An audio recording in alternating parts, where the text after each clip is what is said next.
Bonjour tout le monde, c'est Anthony. Aujourd'hui, je suis content de vous proposer ce nouveau format de vidéo. Je vais m'intéresser à un documentaire sur le Bigfoot, car trop de ces documentaires sont utilisés pour faire de l'audience. Ils peuvent ainsi fausser les téléspectateurs, voire les mettre en doute, et donc, à partir de là, la personne a des chances de voir ce qu'il a vu à la télé dans la réalité. C'est le modèle socio-psychologique, comme pour le monstre du Loch Ness ou encore les ovnis, mais ça, j'en reparlerai plus tard. Je ne dis pas que tous ces mythes sont impossibles, mais que sans preuve, ces monstres sont le fruit de l'imagination. Retenez bien ça. Une information extraordinaire demande des preuves extraordinaires. Bien, commençons. Je vais vous montrer les passages essentiels de la vidéo. À l'automne 1941, près de Ruby Creek en Colombie-Britannique, un des enfants de la famille Chapman entre à la maison en annonçant qu'une grosse vache vient de sortir de la forêt. À la place d'une vache, Madame Chapman aperçoit une créature haute de 3 mètres dont le corps est couvert d'une fourrure sombre qui avance vers la maison. Ils prendront tous la fuite jusqu'au village de Ruby Creek en longeant la rivière Fraser. Bien, analysons les informations qui nous sont données dans ce passage. Soi-disant que le jeune garçon ait vu une grosse vache sortir de la forêt. Je pense plutôt qu'il s'est trompé. Réfléchissez. Qu'est-ce qui pourrait sortir d'une forêt au Canada sans sortir de l'ordinaire? Un ours. De plus, on sait que l'ours sur ses pattes arrière peut mesurer jusqu'à 3 mètres de haut. Bien, continuons. Vers 18 h, de retour à la maison, M. Chapman retrouvera celle-ci désertée. Un baril de 45 gallons, où il gardait du saumon fumé, est vidé de son contenu. À proximité, des empreintes de pieds de 40 cm de long. Franchement, je doute que l'ours se serait refusé un petit repas. De plus, on sait que les empreintes de l'ours peuvent aller jusqu'à 38 cm. Jusque-là, ça coïncide avec les informations qui nous sont données. En 1967, Roger Patterson et Bob Gilman capturent ces images qui nous prouvent l'existence de ce que les Amérindiens appelaient le Sasquatch. Le film a été étudié par une foule de scientifiques qui ont conclu que cette créature était bien réelle. Mais il est vrai aussi qu'il y a eu de nombreuses affirmations contraires. Néanmoins, pour l'heure, toutes les études menées sur le film s'entendent à dire qu'il s'agit bel et bien d'un Bigfoot. Alors là, c'est très intéressant. Soi-disant que ces scientifiques renommés ou professionnels, après avoir vu cette vidéo, en ont conclu l'existence du Bigfoot. Même moi, quand j'ai regardé la vidéo, je me suis dit « Oh tiens, un Bigfoot ». Je voulais rajouter quelque chose. J'ai été étonné de voir une vidéo en couleur datant de 1967. Alors, je suis allé sur Wikipédia pour connaître la création du premier modèle disponible à grande échelle. Il a été créé en 1967, ce qui je trouve est un peu juste avec la soi-disant vidéo prouvant l'existence du Bigfoot. Je vais vous montrer une vidéo concernant ce caméscope.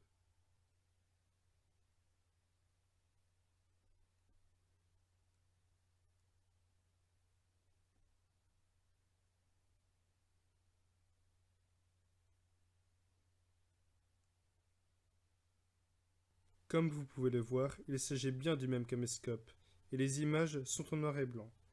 Donc, soit la vidéo n'a pas été filmée en 67, soit elle a bien été filmée en 67 et elle a été colorisée. Mais ça ne change pas le fait que cette vidéo pourrait être un canular. Bigfoot pour certains, Sasquatch pour d'autres, le mythe semble devenu réalité. Si le nom de la créature diffère, la description qu'en ont fait les témoins est toujours la même, peu importe l'endroit où l'on se trouve. Voilà, le modèle socio-psychologique, ce dont je vous parlais en début de vidéo. C'est bien pour cela que les gens décrivent à peu près les mêmes choses pour le Bigfoot, ou que ce soit pour d'autres mythes, comme le Loch Ness ou les ovnis. Voici un passage qui va compléter mes explications. Voilà, le modèle socio-psychologique, ce dont je vous parlais en début de vidéo. C'est bien pour cela que les gens décrivent à peu près les mêmes choses pour le Bigfoot, ou que ce soit pour d'autres mythes et légendes, comme le monstre du Loch Ness ou les ovnis. Voici un passage qui va compléter mes explications. Aujourd'hui, nous avons fait une expérience sur la suggestibilité de notre mémoire, en prenant 2 cobayes et en leur montrant le film d'infovol à main armée. Mais nous n'avons pas dit aux vrais participants que la deuxième personne était l'un de nos comparses.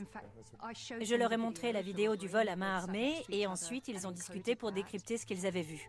Après 5 minutes de discussion, les vrais participants doivent raconter ce dont ils se souviennent, en donnant le plus de détails possible. Avait-il une arme? Oui, un revolver. L'un d'eux avait une arme, un revolver. Un plus grand, maigre, avec un blouson en cuir. Que faisait l'employé? Il garnissait les étagères. Les témoins sont sûrs d'eux. Et pourtant, rien de tout cela ne s'est passé. Sur la vidéo, les voleurs n'ont pas d'armes ou de blouson en cuir. Et l'employé ne garnit pas les étagères. 75% d'entre eux ont été influencés par une simple conversation de quelques minutes. Oui, il portait un blouson en cuir noir. Oui, il était noir. Qu'est-ce qu'il avait à la main? Un revolver? Oui. Le test d'aujourd'hui montre que la mémoire de la plupart des participants a été très facilement manipulée, et pas seulement sur un détail. Ils ont raconté avoir vu plusieurs choses qui n'étaient pas sur la vidéo, ce qui montre à quel point nos souvenirs sont influençables. Je crois que c'est très surprenant pour le grand public, parce que les gens ont tendance à croire que leur mémoire fonctionne comme un magnétoscope. Le même fonctionnement cérébral modifie les témoignages des gens à propos du Loch Ness. Ils savent exactement à quoi le monstre est censé ressembler. Des images existent déjà dans leur cerveau, et elles sont facilement accessibles quand ils essayent d'interpréter ce qu'ils voient. C'est comme ça qu'ils fabriquent de faux souvenirs, comme nos participants. Cela met en doute la crédibilité des témoins oculaires. Bien, c'est parti pour la suite. Un premier témoignage nous vient de l'explorateur David Thompson, qui affirme avoir découvert près de Jasper en 1811, sur les pentes enneigées d'un glacier, toute une série d'empreintes géantes. Et selon lui, ce n'était pas celle d'un ours ou d'un grizzly. Et depuis ce temps, tous les cas rapportant des traces de pas géants n'ont pas toujours été dignes de foi, car nombreux sont ceux qui ont cherché la gloire et la popularité en créant eux-mêmes ces pieds géants sculptés dans des plaques de bois. Donc juste parce qu'il le dit, l'explorateur a soi-disant vu des traces hors normes n'appartenant ni à un grizzly ni à un ours. Et comme par hasard, le sous-entendu est porté sur le Bigfoot. Ici, il ne compare pas les traces par rapport aux primates. Vous savez, même sincère, un témoignage n'est pas une preuve. Il n'en demeure pas moins que selon les experts, il faudra imaginer une créature d'environ 300 kilos pour laisser derrière elle des empreintes si troublantes. Dans plusieurs cas, il a été établi que les empreintes avaient été faites par un pied doué d'une articulation dynamique. Il a aussi été démontré que leur profondeur était plus prononcée que la profondeur d'une empreinte humaine. On a aussi observé sur de nombreuses empreintes des marques de poussée et un bris dans l'ossature de l'arche du pied. Tous ces détails indiquent que ces traces n'ont pas été faites par des hommes. Ce sont là des détails que très peu de gens auraient pu savoir, ni même un grand nombre de zoologues. Oui, en définitive, ces empreintes sont très convaincantes. Tous ces détails indiquent que ces empreintes n'ont pas été faites par des hommes. Mais qui a dit que ces traces ont été faites avec leurs pieds? Comme ils l'ont dit tout à l'heure, ça peut très bien être avec des planches en bois. Et encore, sûrement avec autre chose. Une créature d'environ 300 kilos. Un ours peut très bien dépasser ce poids. Bon, si on compare ces soi-disant vraies empreintes du Bigfoot, on va admettre que ça ne peut pas être celle d'un ours. Donc, il s'agirait de canulars. Reste à savoir comment la personne a pu faire croire que c'en était une vraie. Coup de chance, je ne sais pas. Mais jusque-là, ces simples empreintes ne peuvent pas prouver l'existence du Bigfoot. Pour l'heure, du moins à ma connaissance, nous n'avons toujours pas de preuve ADN du Sasquatch. Nous avons des excréments. Plusieurs personnes en ont trouvé. Ils ressemblent à des excréments humains, mais beaucoup plus gros. Et l'analyse des échantillons montre qu'ils contiennent des poils et des restes de rongeurs. Ils ressemblent à des excréments humains, mais contiennent des choses que généralement les humains ne mangent pas. Le docteur Fahrenbach a obtenu plusieurs échantillons de poils prélevés sur les lieux de rencontre avec des Sasquatch. Ces poils ne correspondent à aucun primate connu jusqu'à maintenant. C'est très encourageant. C'est un premier pas. Sur la côte du nord-ouest Pacifique, nous avons un sol très acide. Il y a aussi tout un lot d'animaux charognards. Cela va des petits rongeurs comme les souris ou les mulots, aux plus grands prédateurs comme les loups, les coyotes ou les ours. Ces animaux dévorent les carcasses. En très peu de temps, il ne reste plus rien. Je n'ai jamais rencontré un seul chasseur d'ours qui disait avoir vu une carcasse d'ours, même après avoir passé 20 ou 30 ans à chasser. Continuons avec l'exemple de l'ours. Nous savons que les excréments de l'ours varient selon son alimentation. Donc, si l'ours aurait mangé un rongeur, son excrément serait plus consistant et contiendrait des poils et des fragments d'os. Et puis même, pourquoi ne pas envisager le canular? Eh oui, des poils artificiels. Ces excréments contiennent des choses qu'on ne trouve pas chez les humains. Donc là, il parle encore une fois du Bigfoot comme s'il existait vraiment, sans réelle preuve toujours. Ces poils ne correspondent à aucun primate. Mais en même temps, s'ils comparent des poils de primates, ils ne trouveront pas. Surtout si les poils trouvés appartiennent à des ours. Allez, au suivant. Jusqu'à ce jour, le refus de la communauté scientifique de s'intéresser à la possible existence du Sasquatch est-il réellement justifié par la faiblesse des preuves ou par la force des préjugés? Jusqu'à présent, la réaction, c'est de dire « Ah non, il doit s'agir d'un ours qui marche sur ses pattes de derrière », quand on ne tombe pas simplement dans l'idée du canular et qu'on rejette tout. Je trouve cela très malheureux. Mais les choses s'améliorent. Le sujet progresse et certains de mes collègues commencent à s'y intéresser. Cette phrase, jusqu'à ce jour, le refus de la communauté scientifique, ça ne vous saute pas aux yeux? C'est en contradiction totale avec le début de la vidéo.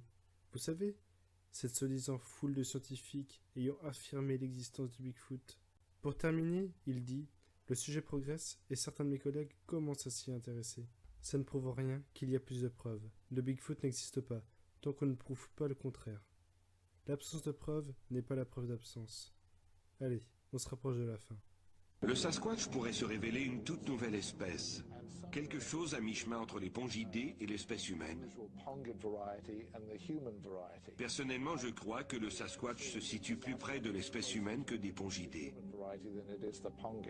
Des gens ont rapporté avoir décelé une lueur d'intelligence dans ses yeux, comme s'il s'agissait du cousin oublié de la famille des Homo sapiens. Mais encore là, tant et aussi longtemps que nous n'en aurons pas trouvé un mort ou vivant, la question restera ouverte. Pour la plupart des chercheurs qui s'intéressent aux histoires de Sasquatch, ces créatures seraient les derniers représentants d'une espèce animale en voie de disparition.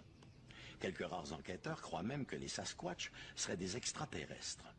Il faut dire que dans l'univers des phénomènes étranges, les extraterrestres ont souvent le dos large. Toutes ces phrases, ce sont des discours performatifs, c'est-à-dire juste parce qu'il le dit. Souvenez-vous, même sincère, un témoignage n'est pas une preuve. Petit récapitulatif. Donc, derrière ce mystérieux Bigfoot se cacherait un ours, qui a très bien pu manger le jambon fumé. Cette vidéo n'est pas assez claire et sûre. Les pattes d'ours pourraient très bien être celles du soi-disant Bigfoot, mais par rapport aux empreintes moulées, on a dit qu'on les considérait comme incorrectes. Donc, les trois empreintes sont des canulars, jusqu'à preuve du contraire. Donc, le Bigfoot n'existe pas. Pour finir, je tiens à remercier la chaîne Hygiène Mentale, qui m'a beaucoup appris sur la pensée critique, l'autodéfense intellectuelle, les outils à utiliser ainsi qu'aux réponses qu'il a pu me fournir par message. C'est une très bonne chaîne, je vous conseille d'aller regarder ses vidéos. J'espère que ma vidéo vous a plu, n'hésitez pas à me le dire en commentaire, à aimer ou à partager. Quant à moi, je vous dis à la prochaine dans une autre vidéo.